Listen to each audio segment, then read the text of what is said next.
Assalamualaikum warahmatullahi wabarakatuh. Perkenalkan, nama saya Renol, NIM 2020 140119, kelas A1, Prodi Pendidikan Jasmani. Di sini saya akan menjelaskan peta konsep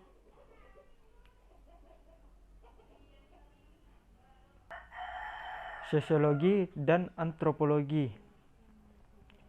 Yang pertama, saya akan menjelaskan pengertian dan sejarah perkembangan sosiologi antropologi. Sosiologi adalah pengetahuan atau ilmu tentang sifat masyarakat, perilaku masyarakat,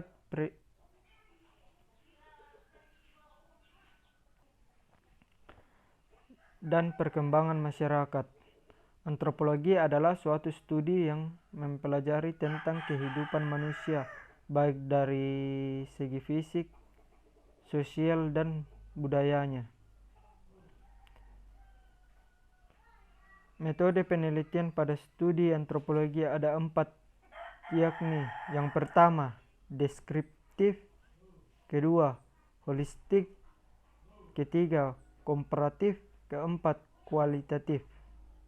Sedangkan sosiologi memiliki 2 metode penelitian, yaitu kualitatif, kuantitatif.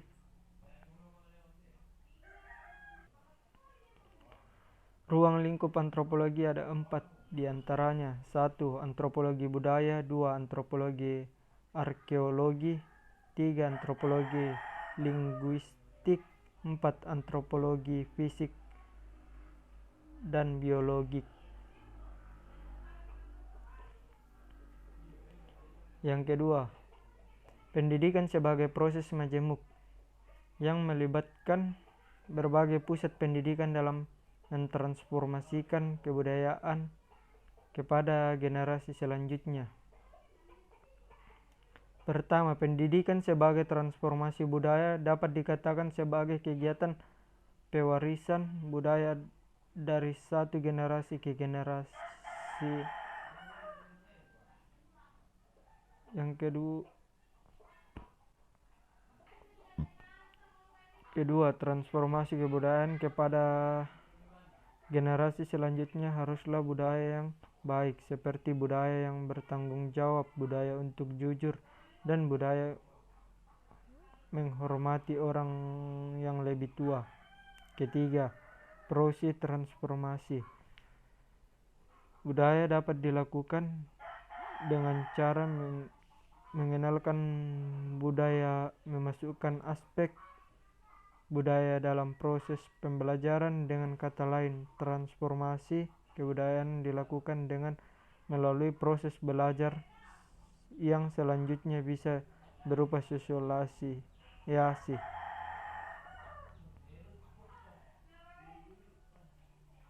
Kelompok 3, pendekatan teori kebudayaan dan implikasi pada pendidikan. Dalam literatur antropologi terdapat 3 istilah yang boleh jadi makna dengan budaya, yaitu kultur, civilisation, dan kebudayaan. Kultur artinya memelihara dan civilisation artinya warga. Para studi Supralan menjalankan bahwa kebudayaan adalah serangkaian aturan, petunjuk, respek, rencana, dan strategi, yaitu terdiri atas serangkaian model-model kognitif yang dimiliki manusia. Di dalam teori kebudayaan terdapat 3 pandangan tentang kebudayaan, yaitu 1. Pandangan superorganis, pandangan kaum konseptualis, 3. Pandangan realis.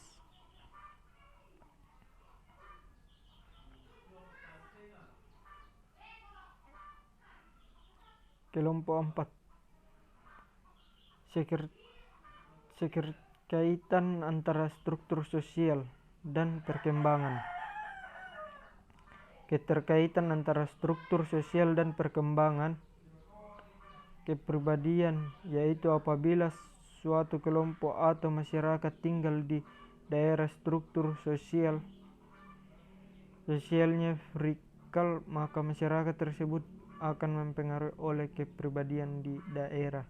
Masyarakat merupakan kelompok-kelompok yang terbentuk oleh sebuah individu yang hidup dalam tanah sosial. Manusia sebagai individu penyusun masyarakat memiliki kepribadian yang berbeda-beda. Kepribadian yang beda itu yang menyebabkan masyarakat yang hidup atau tinggal di daerah yang satu berbeda dengan masyarakat yang hidup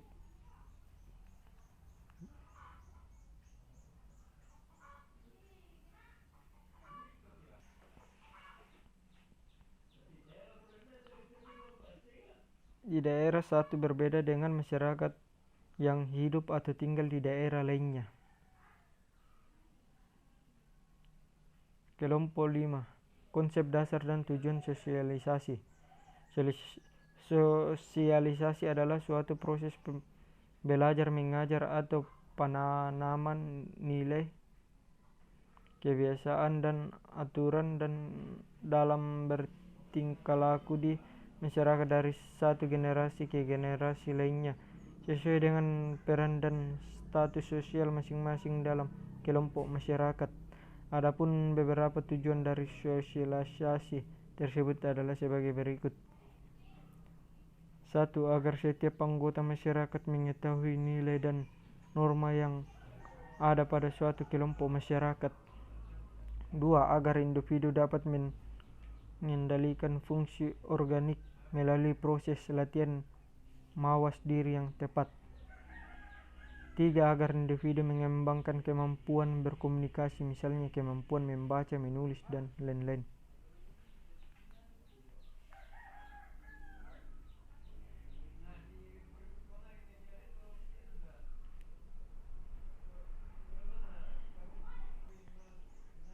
4. Untuk melatih keterampilan dan pengetahuan individu dalam melangsungkan hidup bermasyarakat.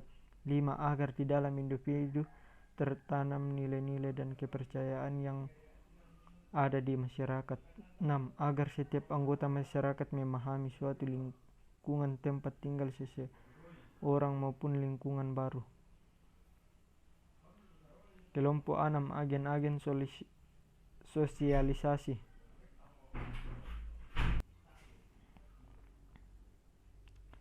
Agen sosialisasi merupakan pihak-pihak yang melaksanakan atau melakukan proses sosialisasi.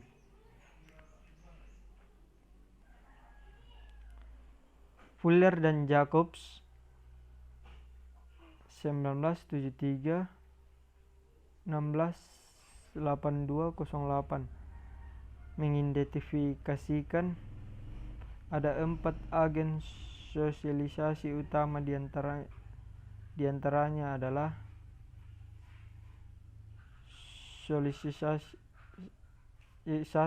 sosialisasi keluarga, 2. Sosialisasi sekolah, 3. Sosialisasi kelompok bermain, 4. Sosialisasi sistem pendidik. Peran agen sosialisasi adalah untuk meningkatkan partisipasi individu dalam masyarakat melalui pembentukan pengetahuan, sikap, nilai, norma, dan perilaku yang bermakna. Pesan-pesan yang disampaikan agen sosialisasi berlain dan tidak selamanya sejalan satu sama lain.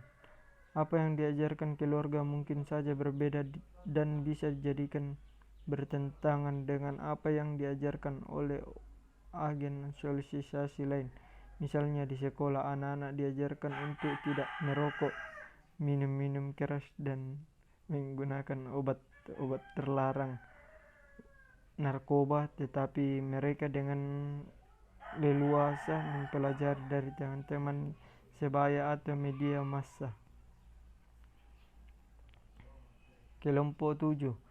Model sosialisasi termasuk pola asuh parenting style dalam berbagai kebudayaan. Pola asuh anak adalah suatu proses yang ditunjukkan untuk meningkatkan serta mendukung perkembangan fisik, emosional, sosial, finansial, dan intelektual seorang anak sejak bayi hingga dewasa.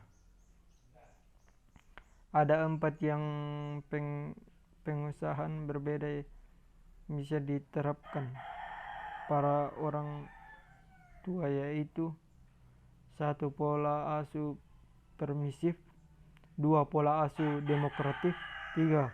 Pola asuh otoriter. Kelompok 8. Konsep proses dan teori perubahan sosial budaya.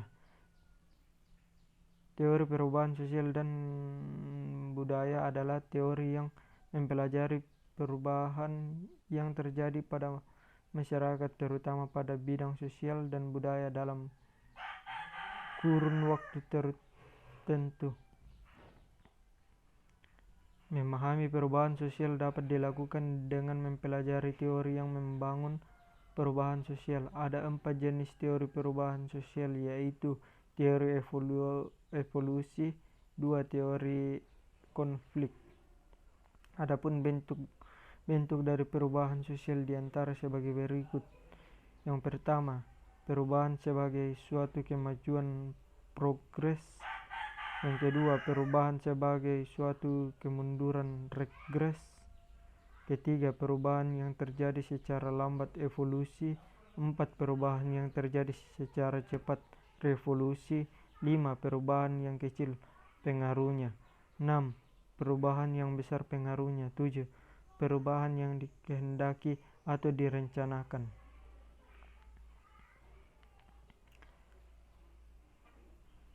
Kelompok 9. Dampak perubahan sosial budaya terhadap pendidikan. Kaitan antara perubahan sosial dengan pendidikan adalah terjadinya perubahan pada struktur dan fungsi dalam sistem sosial yang mana termasuk di dalamnya adalah pendidikan, karena pendidikan ada dalam masyarakat, baik itu pendidikan formal, informal, maupun non-formal. Pendidikan memiliki andil besar dalam kehidupan manusia. Oleh sebab itu, fungsi pendidikan yang berfungsi dengan perubahan sosial di masyarakat, yaitu 1. Fungsi pendidikan sebagai perubahan sosial. 2. Fungsi memindahkan nilai-nilai budaya, transformasi budaya. Adapun dampak positif dan dampak negatif dari perubahan sosial budaya adalah sebagai berikut.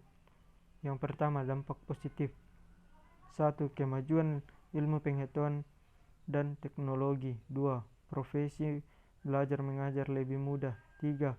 Fasilitas dalam pembelajaran lebih modern. 4. Siswa lebih inovatif dan kreatif. 5. Siswa dapat mengembangkan kemampuan akses wawasan seluas-luasnya. Dampak bagian kedua, dampak negatif. Menjadi pribadi individual, menjadi individu yang berkonsumtif. Lunturnya budaya-budaya bangsa holistik.